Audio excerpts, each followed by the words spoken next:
Milan Tancoš, najväčšia rómska spevácka legenda. Narodil sa v obci Pavlovce nad Uhlom v roku 1966. Ako mladý začal svoju kariéru spolu s Jurajom Adamom a založili si kapelu pod prvým názvom Clown. No prvú nahrávku vydali pod Nemon Gypsy Choral. V kapele účinkovali aj Jozef Tyrpak, Ján Kešeľ, Miro Čičak, ale aj Milanov mladší brat Marián. Svojimi pesničkami sa preslávili po celom Československu. Vo svojich rokoch sa stali najslavnejšou rómskou kapelou.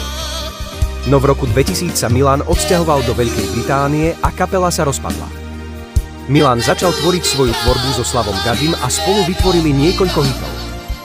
V roku 2009 Milan Tancoš zomrel, keď po svojom vystúpení nečakane skolaboval.